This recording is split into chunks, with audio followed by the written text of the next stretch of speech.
came across a video on Charles Bukowski, who is an author who you might not know, but he's got, let me read this quote to you. What's he famous for? What did he write?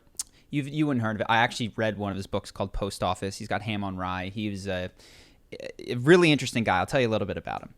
He was abused as a kid and his whole life, like pretty bad. So his whole life is a reaction to that. Sure. He's a heavy alcoholic. He worked at the post office for many years. He's a really smart guy. He was writing while he was at the post office for at least 20 years and wrote hundreds of short stories, but never broke through until age 50.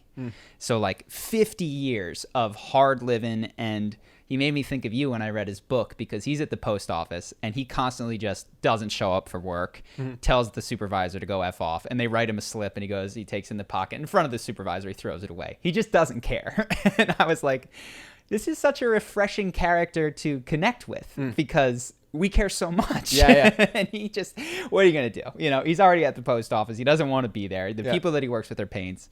But he's got a quote. I won't read you the whole thing. If you want the whole quote, join our email list on our website. But he talks about not trying. On his tombstone, and I learned this from the video, it's the epitaph is "Don't try." And then I found this quote from him where he talks about writing, and he says, whatever it is for you is already there. Just get out of the way, and if it's not there, wait for it to show up. Don't try. Don't work. It's there. And I thought that was really interesting because this guy just wrote and wrote and wrote. And when I was comparing myself to him... Is he saying he tried too hard? No, he's saying he couldn't not write. He wasn't trying to get famous. He couldn't not write. And of course, he brought his stuff to publishers and tried, but writing for him was his vocation in the sense that it was just like... He knew that that's what he was there to do. It came through him. And I experienced that earlier in my life. I mean, I wrote with no audience. I had hundreds of pieces, and I don't anymore. Everything that I create is to be published. And I had to slow down and be like, I lost my vocation in a desire to be successful. And quite frankly, as a reaction to the success that we've had, the writing, the videos became for other people as opposed to a pure expression of whatever it is that I was thinking, feeling, or doing at the time.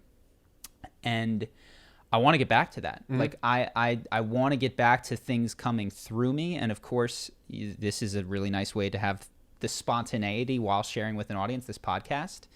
But I realize that I have let our success get in the way of vocation. And ultimately, I think what makes me the happiest is a combination of the two. You know what I mean? Like, well, it depends what your goal is, right? Because certainly I've never heard of this guy. He's not the most successful author. His stuff wasn't read by the most people.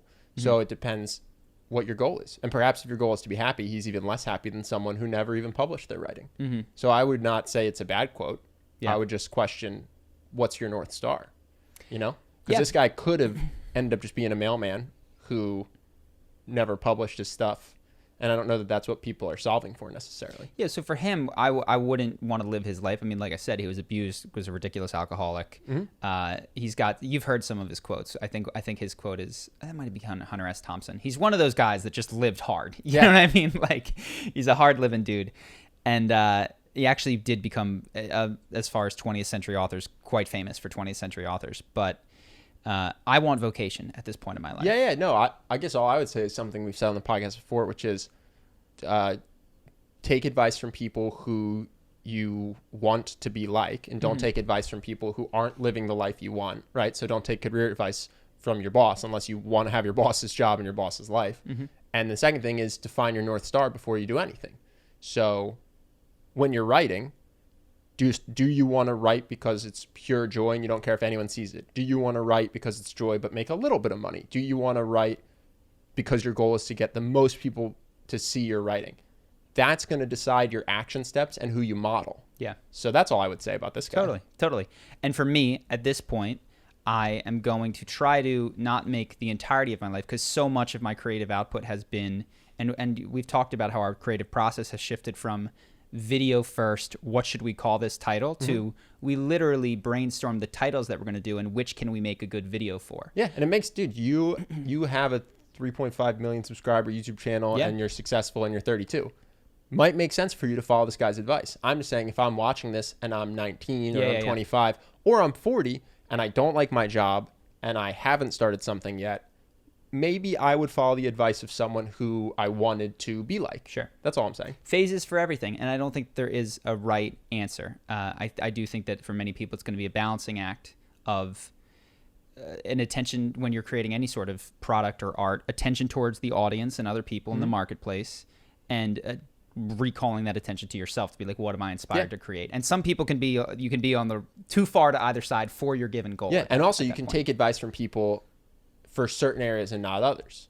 So Tim Ferriss is the guy I went to for business advice because I liked his results. He said he wasn't working very much. He was incredibly successful. I was like, okay, cool. But that doesn't mean you have to take his dating advice, his fitness advice, his mental health advice as well. You can just go, Tim Ferriss is going to be the guy I try to model for business, and Arnold Schwarzenegger is going to be the guy I try to model for fitness, and the Dalai Lama will be the guy I try to model for mental health. And so you can look for the Dalai Lama's meditation practice. You don't have to go, oh, I want to have Logan Paul's body, so I'm going to follow his fitness advice and his meditation advice. Like, no, you don't have to do that. You can actually try to pick different people for different things. So yeah, that's no knock on him or the quote, which I don't even know the full quote until I'll see your email when it comes out. But just saying for people, that can be good advice for you based on where you are in life, and for them, the best advice might be something else. Sure. Do what speaks to you. This is what calls to me right now. I'm going to try to stop trying. and I suspect. Yeah, and you, I think, want to end up being a 50-year-old alcoholic, and not everyone wants that. Yeah.